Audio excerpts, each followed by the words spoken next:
Man, I wish I knew specifically what my advisor was talking about.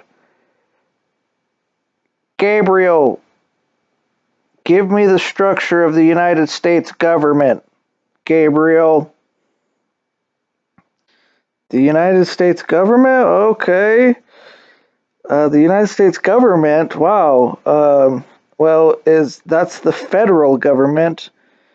In the United States, you have the state government, the federal government. The federal government is over all of the land and is comprised of three branches: the judicial branch, the legislative branch, and the executive branch. The judicial branch is the Supreme Court, which has 12 Supreme Court justices who are appointed by the president but is confirmed by the Senate to a lifetime appointment, meaning they're always guaranteed that position. These justices, their job is that important that it requires them to stay there for a lifetime. The lifetime appointment ensures that they are being focused on the same issues over a long period of time, and therefore are going to be more just in making those decisions regarding those certain Supreme Court issues, such as illegal immigration,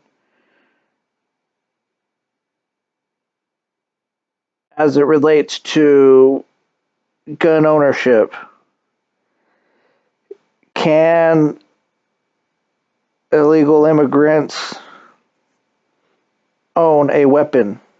Would be a Supreme Court question. They answer those types of difficult questions that are pertaining to the Constitution of the United States of America and new problems as they arise in a new and flourishing nation such as the United States. When the forefathers first founded the United States, they knew certain things had to be protected, but what they couldn't predict were the new problems that would arise from a nation, a growing nation, a nation of borders, a nation that has to protect itself, and a nation that has enemies. It would be impossible to predict all of those unless you were some kind of god or something like that, in which does not exist. And so the Constitution covers certain rights, such as the right to bear arms. But what the Constitution could not have seen is the millions of Mexicans from Mexico coming from Mexico into the United States across our borders, which are well defined now. They couldn't have really predicted that as much. And that's why we have a Supreme Court, is because they protect the Constitution and apply the Constitution to new and arising problems that could not have been foreseen by the forefathers when they wrote the Constitution. The Constitution, which states that the citizens of the country have the right to form a militia, is another one. I don't really know any other ones, but they're really important ones.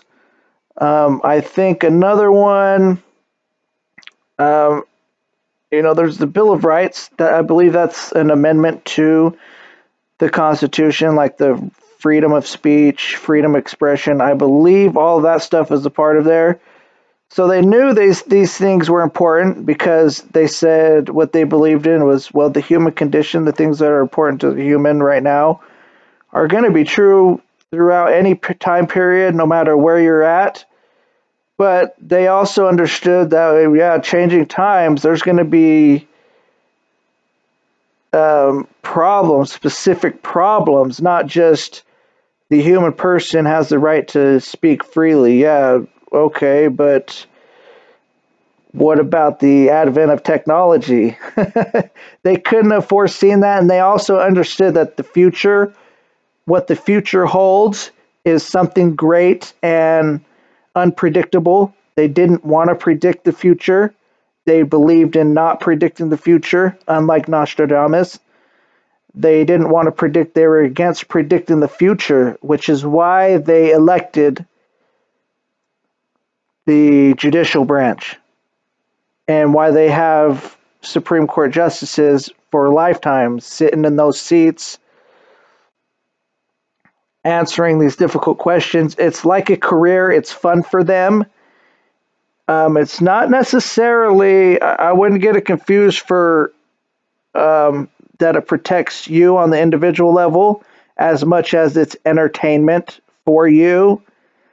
But it's more entertainment for them because they're doing it. You're outside of it, so you get caught slipping, then you could get hurt. For them, this is their job. That's their career. That's what they do. It doesn't mean it's going to change the ground that you walk on.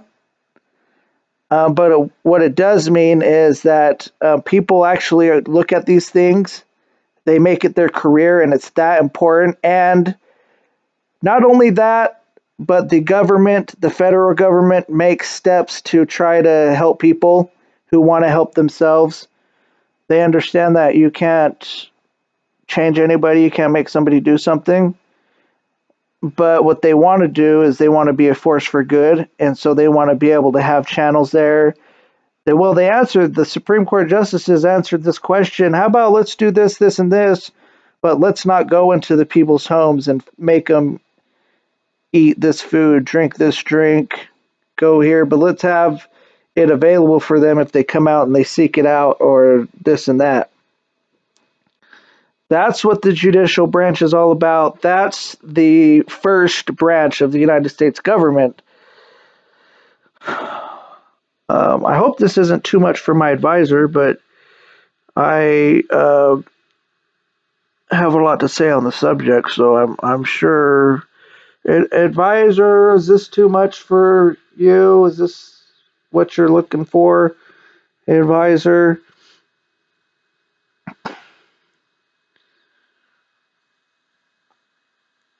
I didn't hear anything. I don't hear anything from my advisor. Huh. Okay, well, we have two more branches. I want to save the best for last, so let's go to the legislative branch. The legislative branch is called bicameral. The reason why it's called bicameral is because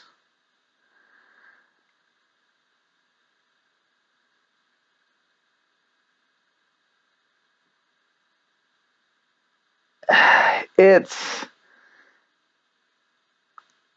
basically the two engines that drive the United States of America.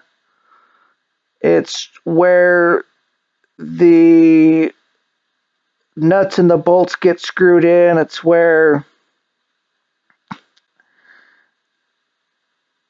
feet begin to move, hammers begin to hammer in the nails, and that's why it's called bicameral, is because of that. That's where all the metal clinking, the turning of the wheels starts at. Ching, ching, ching, ching, ching, ching.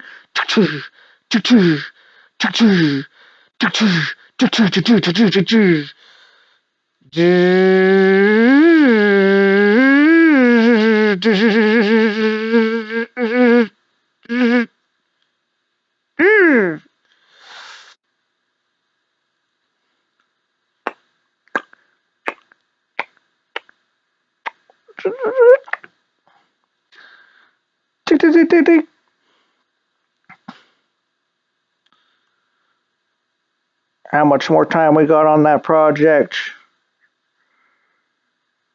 Our deadline is 1 week from today. We need to have this pushed out. Get it moving. The legislative branch is made up of the House of Representatives and the Senate. The Senate is said to be senior. They have more power. The reason why they're said to have more power is because there's less of them that cover the same amount of territory as the cumulative House. Each state generally has two, maybe one senators, and the states have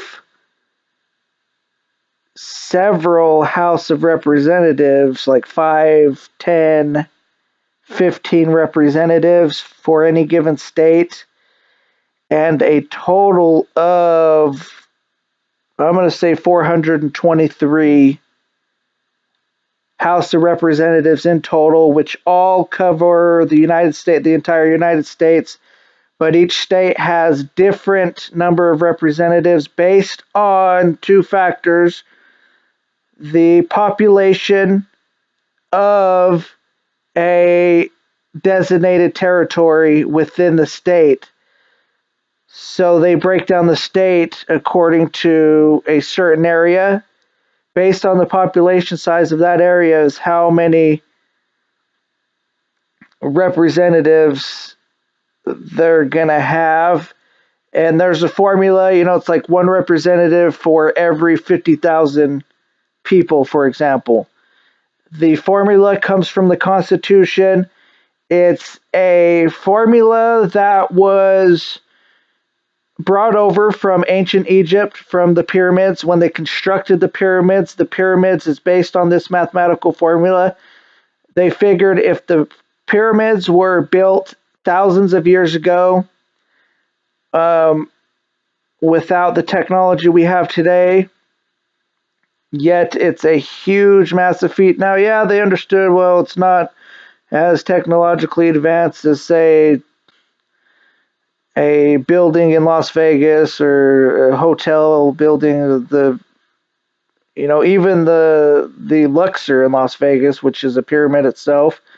Even though it's not as technologically advanced as that, the fact that they managed to put together a huge shape with block sizes ranging in 60 tons, I think we're looking at 60 tons, which a ton is like 3,000 pounds or something, 2,000 pounds. So that's 120,000 pounds for one block. And these shapes are still, and one side of the pyramid, we're talking 1 mile in length. A city block, a standard city block is 1 mile long. I don't think there is a building in existence that takes up an entire city block, but these pyramids, on average, there's some that are bigger. The sides are 1 mile in length. Boom, that's like a standard building today takes up a quarter of a mile. This building, that the pyramids that were built thousands of years ago, Lord knows how they were built. Lord knows who built them. Lord knows where the records are kept. Yet they span 1 mile in length. A single block, we're talking, is 120,000 pounds. Um, the biggest of the rocks are 120,000 pounds, but most of them I think are ranging around 60,000. But there are cases where some of these blocks are 120,000 pounds. Um, I'd have to double check my facts, but you get the point. They're still standing. The forefathers figured if the mathematical formulas for these buildings remain true until this day, unexplainable, well, then if we use those same numbers in our government, then we can be sure that our government's going to last just as long. We want our government to last for a long time. We don't want our government to disintegrate into dust. We want our government to live forever, is what they said. And so that's how they came up with that formula of exa representatives per exa population number of people. Is it's derived from the mathematical calculations in the pyramids. I don't know what it is, but you get the point. There's about 5, 10, hell, maybe even 15, 20, maybe even 30 representatives in some states, but it all varies based on the population size.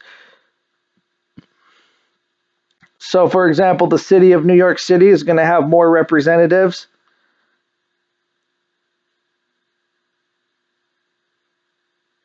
Actually, the that wouldn't be true, but um, bigger population. What is true is the bigger the population size, the more representatives there's going to be. So you take a state, I don't know, such as New York, which has a big population size, compared to, say, Delaware. Well, New York City is obviously bigger than Delaware. So New York City is going to have more representatives.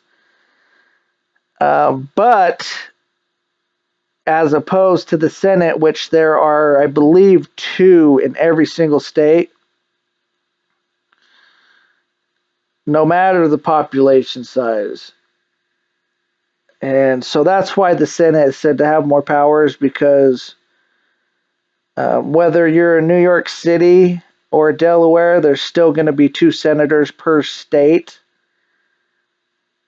And they're more powerful because their power spans a not only a larger area, but also in some cases, such as New York, a way bigger population.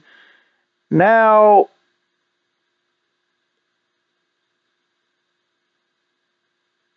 yeah, it's always the senator's always going to have more power against the House of Representative,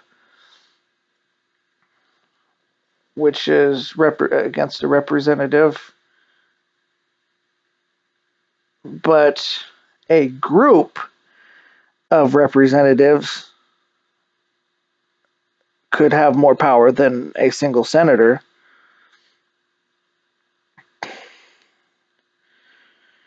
And so, in any case, the fact that the senator's power spans a larger swath and a bigger population size than a single representative makes senators more powerful.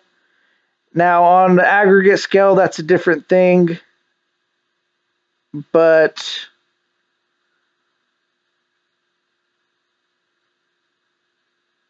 in the end, they're all for the United States of America, which means they're going to do what they think is right to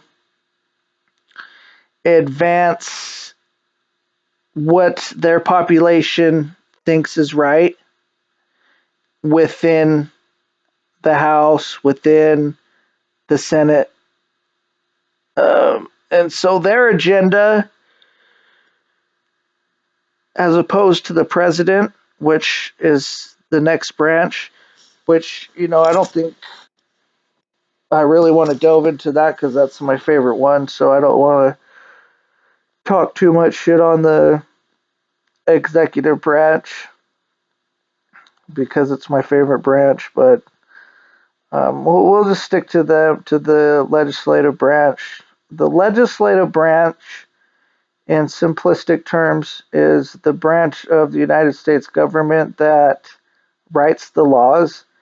Every civilized nation has a number of laws on hand that apply to the citizenry, that if the police force catches you disobeying, they are within the realm. They have the right to arrest you, imprison you, and stuff like that.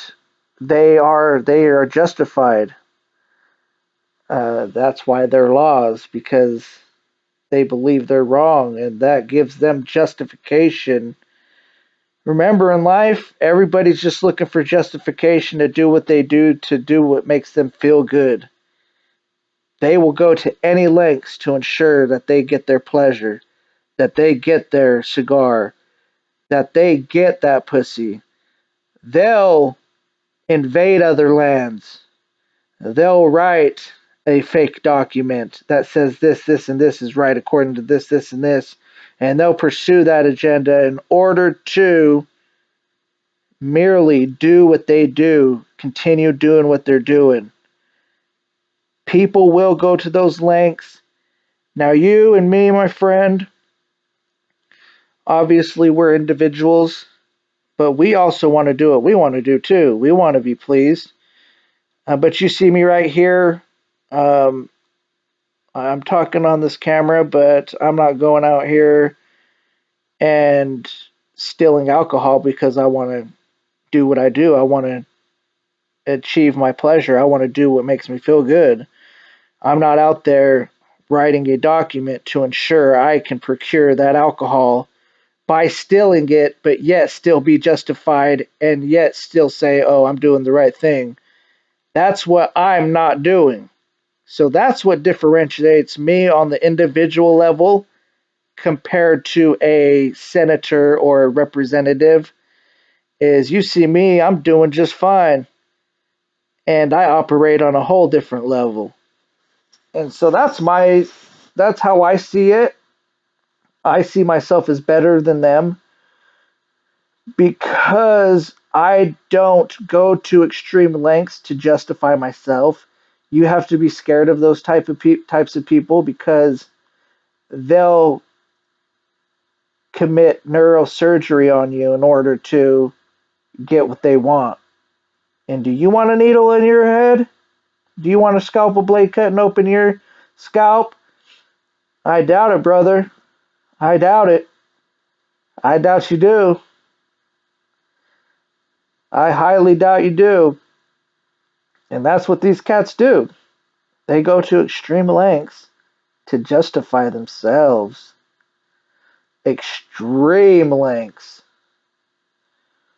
But the government does do good things. Don't forget that. But don't forget the root of what we're talking about here, because you'll see here in the coming days that's going to be more important than ever. You may not even see it because remember, they'll go to any lengths to ensure that they get what they want.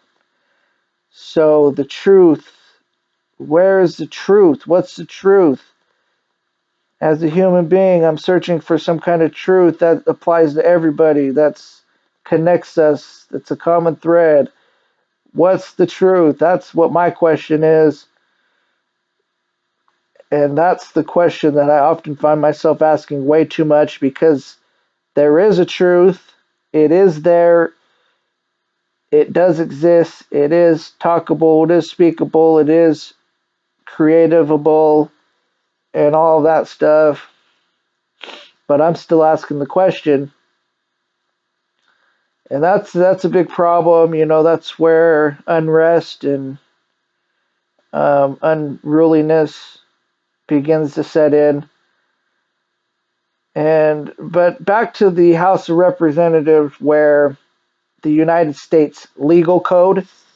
It's called the United States. I think the official name is legal code.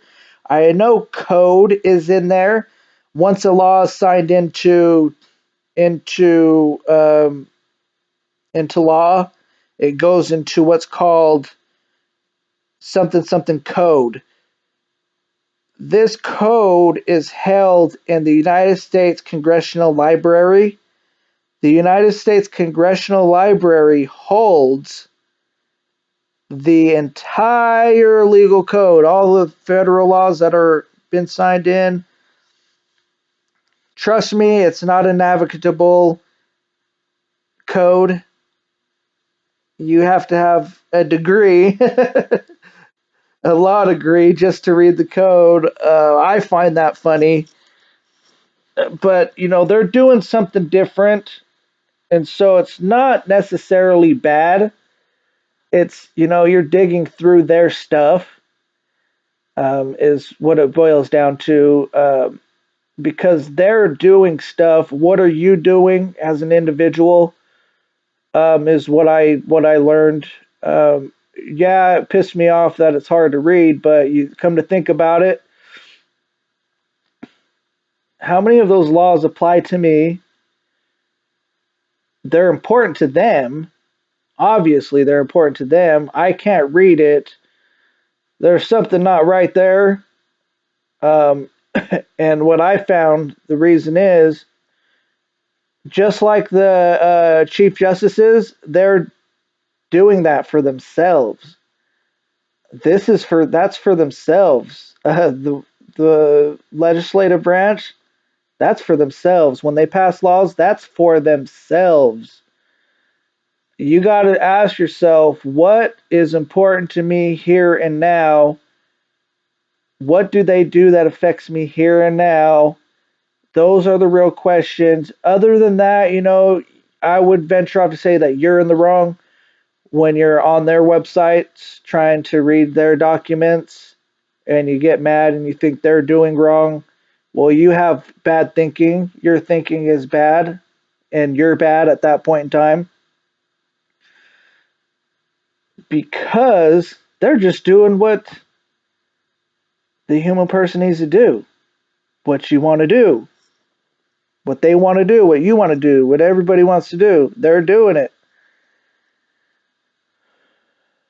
And that's the way I see it. And so I'm critical of the legislative branch, um, probably because I don't fully understand it. And that's the big problem. We have a lot of things in this world that we don't understand. For example, the stars in the sky is something we don't understand. That's shining bright in our face every single day. Hell, I don't even understand my own body.